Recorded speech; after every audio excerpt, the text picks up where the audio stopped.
Welcome, guys, to the Billionaire Mindset, episode 6 with Michael Bridgman today. He is a multiple business owner and a professional speaker, and I had the pleasure of speaking on the Les Brown Power Summit with him. And today we're just going to talk about some mindsets, personal development, being a dad and a business owner. Let's go ahead and start with that. Give me a little story. Let me tell the world about yourself. Okay. Well, I had a dad fail this past weekend. So first off, hello to everybody that's watching the Billionaire Mindset podcast. Larry, I'm super happy that I'm here with you. I'm excited, man. I'm excited to share some cool stuff with people. And so let me share this dad fail. It wasn't this past weekend, actually, it was the weekend before. So I had one of those things. I was asked on a podcast yesterday about regret. Okay. And how do I, what does that mean to me, and how do I deal with it, and what do I do with regret? And I was like, oh, yeah, that's a good question. And rather than going into some deep sort of alien tale, I remembered that not this past weekend, but the weekend before, I made kind of a dad fail moment, just a really silly abuse and use of time. So I had been business coaching all weekend. So I was doing this coaching at one of my mentors. He has a weekend coaching at his house. And so we bring in 6 businesses, and there's 4 or 5 mentors, and we help go deep dive coaching on their business. Super awesome, super fun, but it's exhausting, right? It's a lot of mental gymnastics. You're working from one company to another company to another company. Mm-hmm. So it was a fair amount of work, right? And so I got home on the Saturday night. My wife works in a fancy restaurant where we live 3 to 4 nights a week. So Saturday night she was working. So I got home. She heads off to work. And as I said, I was tired. And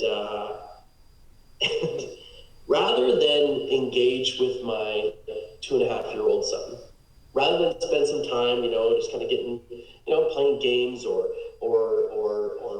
looking at puzzles, or working on puzzles, whatever you want to do, color, I basically stuck him in front of my phone on YouTube Kids and watched 4 straight hours, or 4 straight episodes, I should say, of that Sherlock Holmes show called Elementary on Amazon Prime. Yeah. Right? And I look back, and it was like, man, what a dad fail. I know I was tired. I know I had been a little exhausted. But Larry, I look back on that night, and I now look back with a level of legit regret, going, man, I could have spent some really fun time with my really awesome little guy, and yet I decided to veg out and just kind of waste that evening that I had with him. So there's a story about, now in hindsight, I go, okay, I could have watched one show. I don't want to deny myself the rest opportunity, but I could have watched one episode instead of 4 or 5 or whatever I watched. Right? Yeah, and being a business owner, I could see that being, you work all the time, so family time is a valuable thing. And to me, that's how I feel. I try to cut my nights off for my children until, 11:30 at night, 11 o'clock at night when they all go to bed. So, yeah, that's a balancing act, because you feel like you're trying to accomplish something, and then you're working towards it, and you lose that time with your kids. I do that sometimes. I don't really do it with TV much. I do it more with focusing on a business, something else, instead of my children. Right. And now I've set times where my whole life is a schedule, so I know all about the whole can't waste the parent time, the family time, and the child time. Yeah. So I see. So, and in business, I see you have you're a multi-business owner, right? And your big thing is personal development, right? What's one of the biggest things you would say in personal development that you fought with in yourself, in business? I think a lot of people probably struggle with this. It's just discipline. Mm-hmm. Uniquely, I think a lot of us, if we get really still and quiet and honest, we know what to do. Right? We know what's going to make us more successful. We know what the better choice is. But it's the discipline to keep showing up and doing that really separates those who are good at something to those who are great at it, or those who are, the elite level. Mm-hmm. And so discipline for me was a challenge for many, many, many years. And I think it's a challenge for everybody in the sense that they got to get up and they got to practice it again today. That's the thing with discipline, right? There's no day off of discipline. It's just discipline. I'm just more comfortable with those things that I've set as what I call lighthouse moments in my life that I stay rigid with. So I think that life can be a bit chaotic. Like it can be, storms happen, right? Like all sorts of things happen. Or as my shirt says, you like this, Larry? There you go. Yeah, there you go. See, right, there you go. That's where we were talking. I remember talking about that with you on your podcast. There you go. I love it. It's like stuff happens in life, like great stuff, bad, like stuff happens. So I'm really disciplined with now putting these lighthouse points in my day. Okay. So they're the beacons that I head towards every day. So like my morning journaling and exercise routine, my evening gratitude routines, like my midday, like for example, I only check emails, Larry, at very specific times in my day. Yeah. Like otherwise I'm not on my phone. Like I only check my messages and my emails at very specific times of the day. They're lighthouse moments for me. And so I really struggled with the discipline, and I guess narrowing that down even further, going the distractibility in life. Like everyone wants your attention. Somebody's vying for it. Marketers are looking to get your attention to sell you something every moment, almost of every day. They're intrinsically invading our lives all over the place, right? Yes. So I think for me, in the personal development side, it was the discipline of staying focused and not getting distracted. I spent probably well over $100,000 getting distracted by courses and just buying crap online. When my businesses became successful and they didn't require my constant vigilance to stay successful, suddenly I had two really dangerous things: time and money. Right? And a creative mind. And I'm like, that would be interesting. That would be interesting. And it was just, so there was a big issue of getting distracted in my personal development journey. And I think it's easy to do because there's so many gurus out there. Yeah. There's so many people that have great ideas and they're all worthy. They're all worthy, right? Even people watching this today, like, okay, well, here's another two guys talking personal development. Yeah, what we have to say is worthy. It just depends on going, okay, how much do you want to run down the rabbit hole with Larry Normal? How much do you want to run down the rabbit hole with Michael Bridgman and get right into their headspace rather than someone else's? Yeah, and it's what you're saying speaks a lot because any entrepreneur, it's like your dreams and your goals always develop higher and higher, and you're always trying to figure out what's the next step, right? When usually if you're just working your butt off and everything, it all just comes to play. And spending all the money on doing dumb stuff, I did it with other business ventures I shouldn't have done, so I relate a lot to that. Like I dumped money into stuff I know I shouldn't have done, and it cost me, and at one point almost cost my marriage, so I completely understand with that. So, and if you look back on those things, I don't look back on them with regret anymore, Larry. No. I look back on them because, this is going to sound cliche for some people, but money comes. Like money is just going to come to you. If you're a vessel for money, it's just going to come.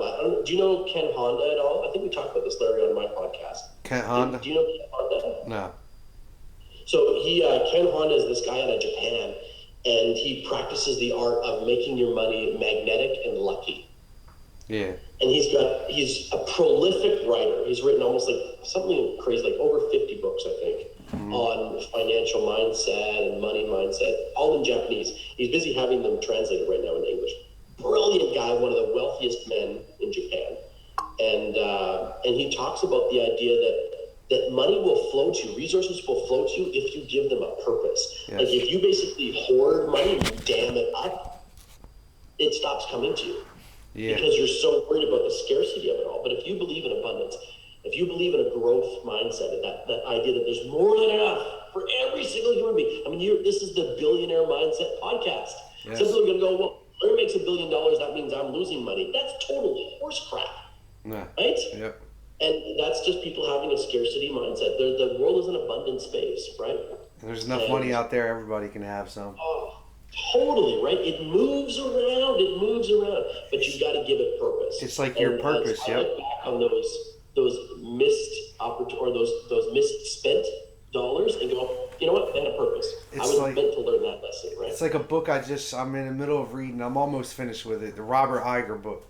I don't know if I said his last name right. The Ride of a Lifetime, the guy that was the CEO for Walt Disney for 15 years. Oh, I've heard of this It's book. I how haven't read he it. built himself up, right? From basically just a guy working on a production set to becoming the CEO of ultimately becoming the CEO of 15 years he ran it, right? And mind you, he worked for a guy that at one time his name was Michael too. Actually, he knew that he would never be able to take his position or go higher than this guy because he openly said he would never allow him to get higher than him. And then Mm. through the struggle, he stuck with him and stayed with him, and he didn't have to because he could have went somewhere else, but he stayed there because he saw something in that, right? And in doing that, he built this empire that of what Walt Disney is known for now. And But you like I guess because of our age we didn't see in 2004 and 2000s and all that what Walt Disney actually was going through because I know I wasn't really watching that shows at the time so I didn't know but man they went through a battle with ABC, Walt Disney, Pixar and all that so it was like a thing they went through so seeing him go through all that it's just the stories that you hear people go through and live through and actually became successful from you realize one thing they all had struggle, and that's what I get out of oh that story. And I'm glad he yeah, wrote that everyone's book. got a crucible that they have to go through to get to where they want to go, And right? if I can't tell you anything, I tell you to read that book. I'm telling you, with your imagination and your mindset, Mm. you would love that book. Ride of a Robert, lifetime. yep, The Ride of a Lifetime by Yeah. Robert Iger. So what is some of your goals you have going on for this year? I see you got a goal here. Oh. Give me So goals? yeah. I started a media company Okay. earlier, back in 2019, I guess is technically when I opened the doors. But it really got wrapped up this year. So our objective with that media creation company is to really finally provide a cost-effective source of great media content for small to medium-sized businesses. Okay. So our goal would be to have 100 clients for that company by the end of the year. So we're pursuing that with a lot of vehemence right now. So that would be one of the major objectives for my company. Me personally, Larry, I mean, we're both part of the Les Brown Powerboy Speaker Summit group and everything like that. So for me, I would also love to book out another at least 15 speaking gigs before the end of the year, Okay. before the end of 2020. So that's another big goal for me. And Where do you think you would do best for? Who do you think you could help the best? Is it from a speaking businesses? perspective, Yeah, like troubled youth, businesses, small businesses, like AT&T. Somewhere, what kind of corporations do you feel like you would want to work with? so my ideal client, sort of like the ideal person house is a small business owner, a small to medium sized business owner that they have some level of traction, Larry, but they're going, I can't quite get the vision of how to get to that next point. You know what and a lot of it has to do with just confusion. Like they don't maybe have the right tool set, they don't have the right mindset to take that next step for what their companies are doing. So that's a big part of who I love to speak to. And sales training. So one of the things that I'm gifted at is sales. That's been one of my big advantages in the marketplace for any of the companies that I run is that I'm a good salesperson. I'm a solid salesperson. I'm really good at it, to be honest, when the time is right and when I love the product. And ultimately, when it comes down to it, I think great business owners need to be great salespeople. Mm, Because they may not need to pitch the client all the time, but I'll tell you right now, Richard Branson's a great salesperson because he pitches his teams, right? Like he's pitching his C-level executive groups all the time on his next great idea. So teaching business owners and their team how to get great at sales is another thing that I love to do. do you do so being a small business successful business owner, I would think another thing that would probably be a good is budgeting or budgeting, like knowing how to budget because in small business what I can tell you pretty much the one thing that most fail for them is not having the finances because they don't know how to budget. They over budget themselves. The money steady comes from when it shouldn't be. If there's Yep. so like budget on a budget. That's what I would say. Balling on a budget, basically getting that business to grow with what you Yep. have and not what you don't have. Absolutely. it's a very big problem. You're totally right. That a lot of business owners are super challenged when it comes to understanding. And the bigger issue too, I think, Larry, is just pure cash flow. Yep. Like they don't understand what their business's cash flow is like, and therefore they can't predict what's coming. Yeah, but if you have been open for years, that's something that you could just run some analysts and figure out more. I like that one for like somebody just opening up, like a small business that doesn't have the real projections. They're just telling you what they come off of a computer with. In real life, your numbers are never like now. I can say my numbers are consistently, because I've been open going on 12 years in March. My numbers are consistent. I pretty much can tell you what my lowest year would be to my highest year potentially could be. So that's where I'm at in my business, and I feel like that's something you could teach too, because you're about to step into a new venture of budgeting yourself for stepping away from work to follow your career in speaking. Absolutely. Yeah. So helping businesses organize and figure out the cash flow, the budgeting. And I think that's, I encounter a lot of businesses, Larry, that are, how do I put this? They are operations heavy. Mm-hmm. Right? To work on a billionaire mindset and to become a billionaire, you need to understand marketing and sales. Mm-hmm. There's zero way to get that far ahead without understanding those things. And marketing, to me, I always view businesses like an hourglass, right? So the top part of the hourglass, all the way down. So if you look at an hourglass, the top portion, there's that little bit in the middle where on the sand pours through, and then there's the bottom, right? And a client's journey comes in at the top, goes all the way through to that juncture, and then down to the bottom. And what I use that as a diagram for businesses is to say, okay, Larry, your client pops in at the top. That's your marketing. Mm-hmm. The sales point is that little spot in the middle where they say yes to buying what you're offering them, to getting a tattoo with your company or everything else. And then the bottom part is delivering on what you've sold. Yep. Right? And then a great business simply keeps flipping the hourglass. Mm-hmm. But 49% of your entire business's resources, right, would ideally be spent in marketing. And I'm talking resources by time, money, and creativity, not just money, right? Effort, creativity, and money. Those are the three resources I'm talking about. And then the bottom 49% is operations. The middle 2% is sales. And when I illustrate this to clients, they're always like, what?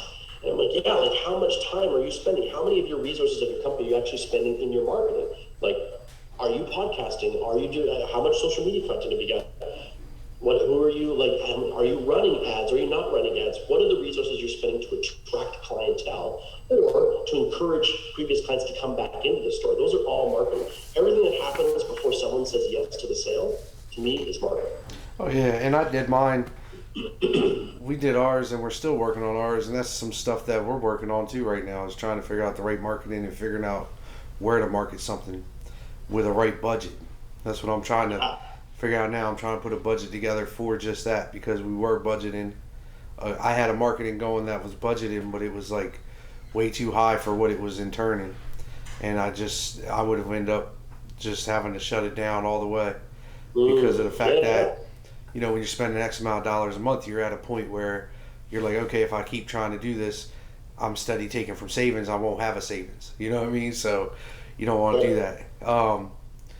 And that's where I was at just recently. So I completely understand and feel like what you're saying about that. And that's what I'm trying to figure out, a budget that's realistic that I can work with on the terms of 1 week we might make this amount, but I'll know what my low weeks are. And that's what we're coming into now. It's our season of the low months and the high months and low months and the high months, coming off of the COVID of being off work for 4 months. So like the budgeting and the marketing and all that is like just all over the place. And then I have to still hire new people. I'm bringing in new payroll and I'm dealing with all this other stuff. So it's like, I completely understand it. People have to just know that you got to put down your shoulders and roll with it until you can figure it out. Yeah, absolutely. And give yourself the grace of making mistakes. Yep. but putting in, pardon me, Larry, one thing that I noticed is that I didn't understand what were mistakes and successes until I had metrics to follow. Yeah. Until I had like legit metrics to go, this was a success, this was a failure. You know what I mean? And a lot of the time I would just do it anecdotally, like just do it by guessing. Yeah. But some marketing I know I was doing 5 or 6 years ago was working quite well for me, but I had no idea, so I stopped doing it because I wasn't measuring properly. And if you're not measuring it, it's basically just a shot in the dark. Yeah. And you got to turn the lights on and see what you actually hit to know whether it worked or not. And that's what I find a lot of business owners do, is they don't have a marketing, they don't really have a lot of metrics in their company in general, right? With my pet wellness center that my family owns, I can look at half a dozen numbers on a page in a report once a week, and I know exactly how healthy my company is. From a monetary perspective, right? Yeah. Right? That doesn't necessarily indicate the culture, but it certainly indicates the monetary. Oh yeah, 100%. And it takes you having to pull all your numbers and checking them and see where you're at last year to this year, and figure out, where your growth is and where it can be. And that's what I'm working on now. Like, that's why we're doing the TV show. That's why we're doing the podcast. That's why we're doing the books. And that's why I did the supply stores, because I realized, like, financially the smartest way to do this is develop it and do it on, like, through yourself first. Put yourself first on this matter, so that way you can use, because I know good and well whatever I do and whatever I'm working towards, I'm going to put 100% into. So the book is coming, and that, that's just another source of income. And plus, that book for me is more of like, so my children's can read something. If they're ever going through something, they have a book they get to read and say, okay, my great-grandfather went through this and he made it through it. I can get through anything, So the book's more for that, but it also is going to bring an income to help me get to the point where I can become the billionaire. So when I come back and revisit when I hit the billionaire, people can say, how'd you do it? I was like, it's a whole movement, man. You had to believe in yourself. Well, I think what you're also referencing there that a lot of people miss is that so much of business's growth is about its brand. 100%. I'm not talking about a logo, everybody. I'm talking about, what does the company stand for? Like, what's the core values of this company? What's it deep down? Like, what does Larry Normal stand for? And therefore, his businesses share those core values, or that spirit, or that soul, right? So I think that a lot of people that don't get where their businesses get stuck, or they kind of get stalled out, is that they may not know exactly what their brand means in their community. They may not know what their brand means in general in the world. They're just an electrician, or they just have a plumbing company, or they just have a tattoo parlor. It's got a name, it's got a logo, and here they are. But to build what you're talking about, a legacy of everything, requires brand choices. Yep. And that means Larry's got to know who he is, what he stands for, and how he wants to put that on. And the book is great for that, because it's basically a walking, talking brand of who you are and what you stand for. And mine's built off of love, family, respect, hustle, growth, and success. I know all my keys to how I've created my business. And that's where I feel like that's why I wanted to hear your story and see where you came from, and what you're in the middle of doing, because it's like, I love to hear the stories to see where the passion is. Because with everything, this whole, it has to be a passion. If it's not a passion, it's not worth fighting for, right? If you don't love it, if you don't love it, you're not going to go for it. If it's not for your family, you're not going to do it, and without respect, you won't do it. So, and you got to put in the hustle to grow, and then success comes through growth. So that's why I said mine's built through love, family, respect, hustle, growth, and success, because those are my keys to success. Awesome. Okay. Sorry about that, man. All right. So with your goals, let's get back to your goals, right? You said you want to do at least booking 50 speaking gigs per year to ensure that others unlock their life and become their best selves. Yeah. How do you feel like you can do that the best? Like, what are you going to give to them? Like, what's the key things that you're going to give to them out of that? So my first book came out a year ago, and it's called Unlock. Unlock? It's called Unlock. Yep. Okay. 7 keys to I can't remember the name of the book right now. 7 keys to living a kick-ass life. And It's going through a rewrite right now, so it'll get re-released in the spring because I workshopped the book when COVID hit. So I gave away thousands of copies of the book when COVID hit, and I had a bunch of people do a workshop with me. It took about 4 weeks to workshop the keys, the 7 keys to the book, right? And I did it for free. It was a great way of testing out the material. It was a great way of giving back to the people that have been fans of mine for a while. But in doing that, Larry, it kicked off a whole bunch of things that I'd never thought of. Mm-hmm. So I would love to, like, when the time comes, I'll hit you up again and we'll talk about the book because it'll be great. But I'm doing a rewrite because it was so revealing. Because when you write a book, it's from your perspective. Yeah. But it was so valuable and important to hear from all these other people and what they were going through and how their perspective on the concept was. So I love to include some of that more diversified view of what the keys in the book are. So we're doing a rewrite on the book and it'll come out in the spring. Now, that being said, Unlock really is built on the premise that a lot of people don't define what they want specifically enough in life. Okay. They know exactly what they don't want, but they rarely know exactly what they do want. And Unlock is a process that ultimately helps them define what they want their next 5 years to look like. So I think it's tough for most people. You and I might be slightly wired differently, but I think it's tough for most people to think about what type of impact they want to have for their life. Yeah. But they could certainly vision specifically what type of impact they'd like to have in the next 5 years. Yes. And then it maps them through, the whole book maps them through a process about how to define, okay, if this is where you'd love to reach, this is your Everest in the next 5 years, what does the next 12 months need to be looking like so that you're on pace with that? And then what does the next every 30 days start to look like? So it walks them through a real distillation process of reverse engineering where they'd love to get to.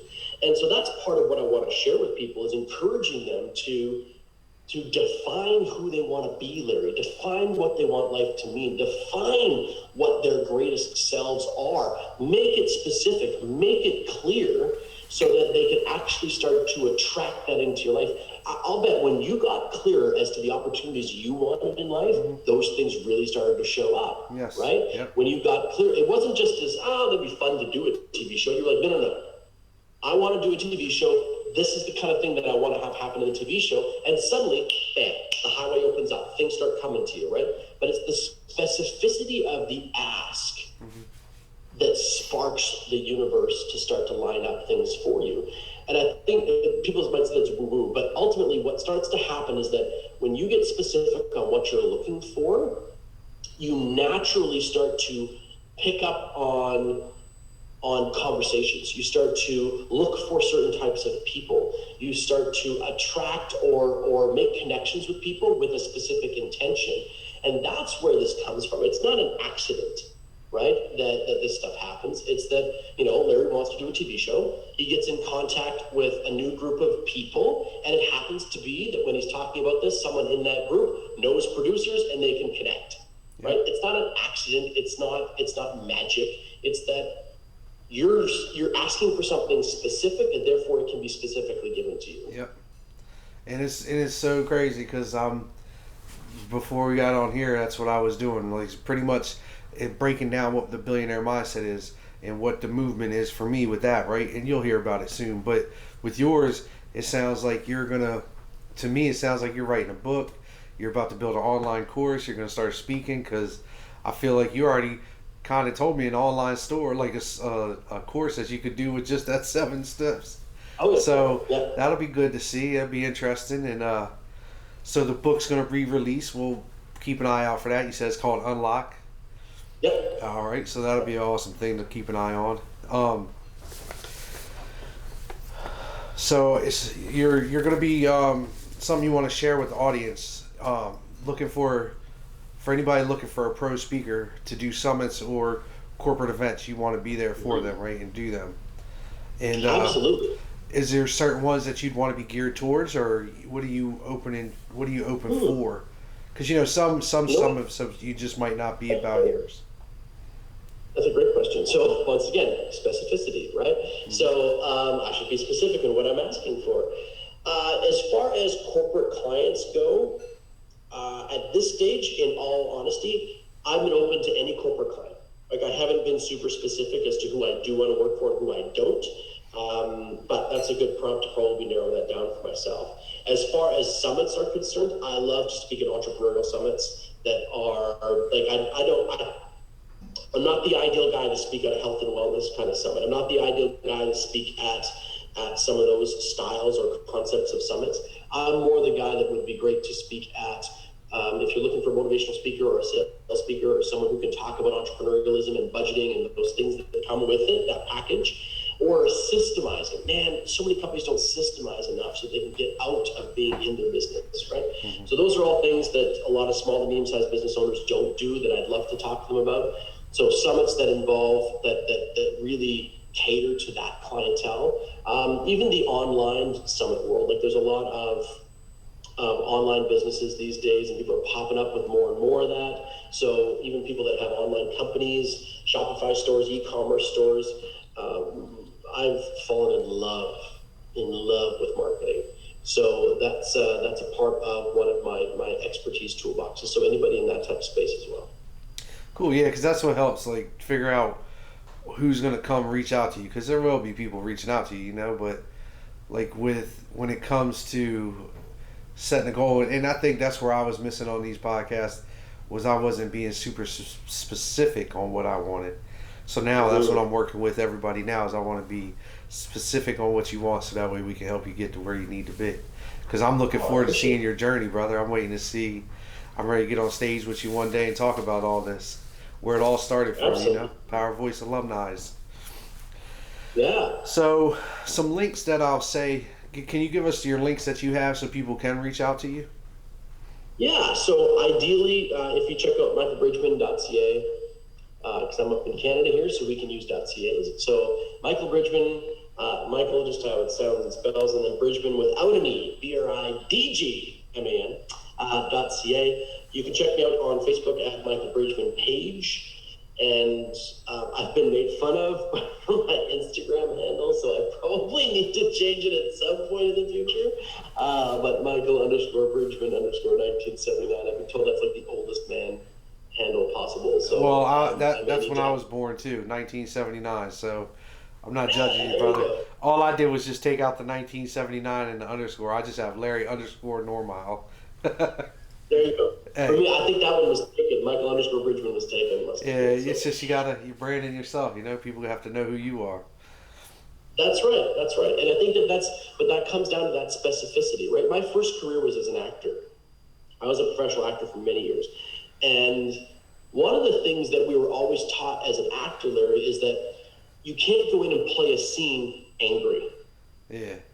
Right? If every line you have is angry, and you're always angry, like if every line, it's boring, right? There's no way people say, they don't understand. There's such a nuance to that, to go, not every scene is just pure amounts of anger. Not every scene is just that thing or the other, right? So one of the things that they teach in acting school all the time is play specifics. To the point where if you see an actor's script, they probably have specific verbiage or language around like every couple of lines, so that there's a nuance and there's a fascinating specificity to what's actually happening on the stage. And I think a lot of people need to, and for me it was so important, I think a lot of other people too, like find the specificity of what you're looking for in your life, like find it specifically. Success and achievement, Larry, here's one thing, success and achievement don't equate peace. Yeah, I like that one. A lot of people believe that to be true. Peace, tranquility, some stillness in your life, some space. Those are specific needs that all human beings have. We have to seek those out. And your level of achievement in life, your pocketbook does not dictate that stuff. But your specificity of intention and your presence certainly does. That's a strong statement, man. That's a strong statement. So, people mix that up all the time, though, right? Yeah, and what I'm trying to figure out now is like, what is it? Give me a story from you where you can tell somebody that you know living from experience of what you're talking about. Have you been through something like that where, where in my life I've been in situations where I wasn't specific on certain things and I started something and it failed because I didn't follow through with it, You have a good story for that? Yeah. Well, I mean, there's been many, many times where I believed that just achieving more was going to be the key to me feeling better. Yeah. That stacking on, achievements was the key. Yeah. And I guess it comes down to this one real important factor is we've got today. This is going to sound cliche, everybody, but you've got today.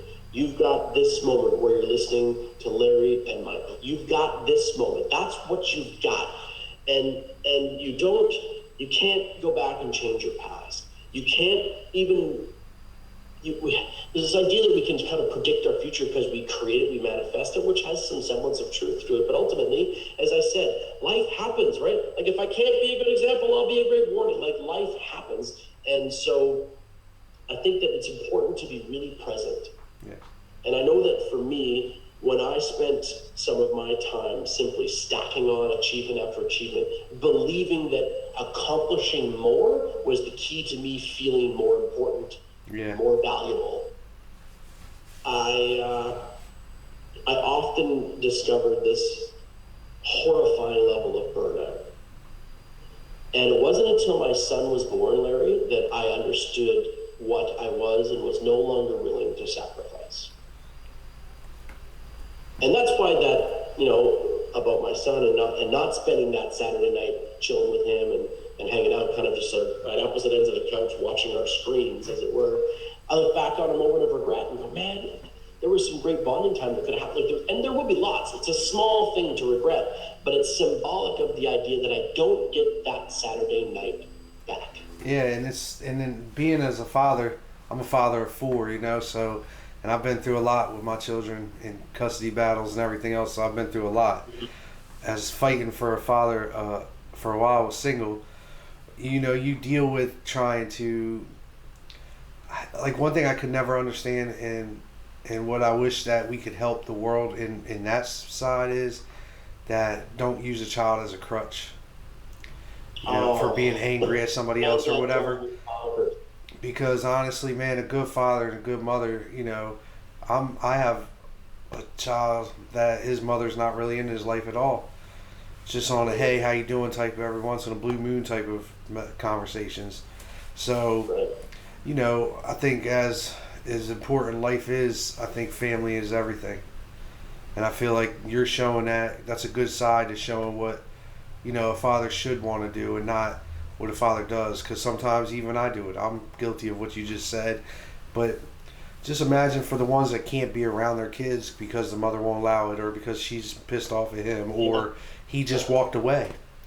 Those are tough things for the kids, and that's why I love giving back to the kids and working with kids, is because as a child that doesn't know his father, because his real dad was just an alcoholic and really never wanted to know, he really wasn't in my life anyway. So, being through all that, that's why I touch on a lot with the fatherhood thing. And I'm glad to see that you're a good father and you're working towards your, I like the fact that you're doing it the way you're doing it, and you're showing accountability for the minutes that you passed up on when you shouldn't have. So congratulations to that, man. It's a huge responsibility, Larry. Yes, it is. It's the greatest and best responsibility ever, but it's a big one. We've got this little person. My son will be 3 in December. I've got this little person who is, at this stage, he's a sponge, man. Yes. What we do together, what we talk about, the things that we talk about that are important and all, like, these are so crucial these years. And I think back, it's a massive responsibility. And I do not want to do, it's going to sound kind of bad, but I don't want to do to my son what happened to me as a kid. Yeah. And think about it, like, I have a 17-year-old now that's following my footsteps and building his own passion, going off his own passion, though, not what I do for a living, but taking his passion and following his dreams now, right? And it's like, okay, he was paying attention. Like, I did do a good job with him, even though, you doubted yourself and you worked through a lot of things. Like as long as you're there and consistent in their life and you're showing them the right way, the right path. Because I didn't grow up with the right path. I had to create the right path for my last name and my children and our legacy. I love that, Larry. And you know what I think? It just dawned on me. I think that parenting may be one of the ultimate acts of faith. Yes. I think that's because true. In the end, you just said, you don't know that what you were doing when he was 3 was going to have a result when he was 17. It's like, that is one of the ultimate acts of faith. Because here's the other thing. You and I know this to be true. Your children will never love you the same way that you love them. No, not until they right? have. There is a different. That's right, but then they won't love you the same. They'll love their kids that way. Like But there's a level of. but they'll understand. There's a level. But they'll understand. But once they have children, they'll understand how much you love them, right? Because that's how I had to call my mom a few months ago, and I was like, I just want to let you know everything I went through, because I went through some stuff with my oldest in 8th grade. He was hanging around the wrong kids, and it took me being actively letting him know that this isn't going to happen type of deal to break that. But in doing that, that's the hardest part, because that's when most kids transition either to becoming like the kid that just doesn't do anything with their life, or the kid that actually does move forward. And I was helping them move forward and not stay stagnant.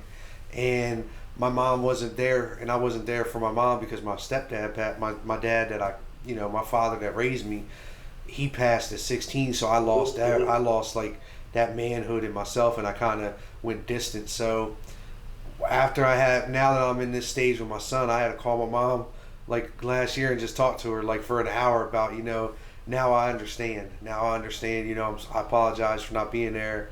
Like I had to close a chapter, man. Yeah. You're closing chapters every day. But that's part of our burden as a parent, though, right? Like yes. That conversation you had with your mom, Larry. It's as a parent, I don't think we should expect our children to love us the same way we love them. Like that's ridiculous. Like that's they're supposed to love their children the way we loved them. Like that's the reciprocity of it. That's the way it pays forward. And I think that in so many ways, parenting is this ultimate form of faith-based action. Like you're like, I'm going to do this today in hopes. I'm going to discipline today in hopes. I'm going to, be there to guide you, not necessarily completely protect you, but guide you in this process today in hopes of ... And I think that that's, for me, I was just thinking about that it's just such the ultimate act of faith, right? And it builds you. People, what's that? And it builds you as character. It builds your character and builds you to being a stronger being. Because you have to be. To me, if you're doing parenting properly, it asks you to be the best version of you. Yeah. Over and over and over again, right? One of a great teacher of mine, she shared this story where she did something. She was very rude to a tradesperson that was working on her house. So she had this big, huge argument with this tradesperson out on their driveway, and she was rude to him. She used some pretty foul language, and ultimately she was not happy with her conduct. And she turned around, and her 5-year-old son was standing on the front step watching her behave this way. Mm. And let's be honest. That's rough. That's not an abnormal thing to happen. Like somebody getting frustrated and losing their, what. Yeah. And their kid missing it. A lot of people wouldn't care less. Nope. But she was a very self-aware person, right? And she said to me, and I'll never forget this, she said, from that point forward, one of the behavior filtering mechanisms she had in her mind was she would stop herself before she reacted to something and say, would I be proud of me if I was my 5-year-old son right now? Mm. That's strong. Right? Yeah. True. So, that's strong. Her name is Cheryl. She's a wonderful woman. And I interviewed her for my podcast, my Words of Wisdom podcast, actually. That's the other thing. You didn't even talk. And she shared that story again, but I heard it years ago, and it's always impacted me. I say to myself, what would my 3-year-old son think of his dad in this moment if I'm about to do what I'm about to do? Man, that was powerful. Well, I appreciate you coming on, man. I know I have to cut it a little early. I have a 1 o'clock with AT&T actually. No problem. But I appreciate you coming out, man, and being on the podcast. I will be putting all your links on the bottom so people can follow you. Come check you out. You also have a podcast, so they're going to be the link will be in the bio for that too, so they don't have to go Googling it up. I want to appreciate you for coming on, and man, it was an honor and a blessing. And Thanks, Larry. Much love. can't wait to get you back on and see where you're at in a few months. All right, brother. And you guys keep your billionaire mindset up. Thanks for showing, and thanks for having Mike. You have a great day, bud.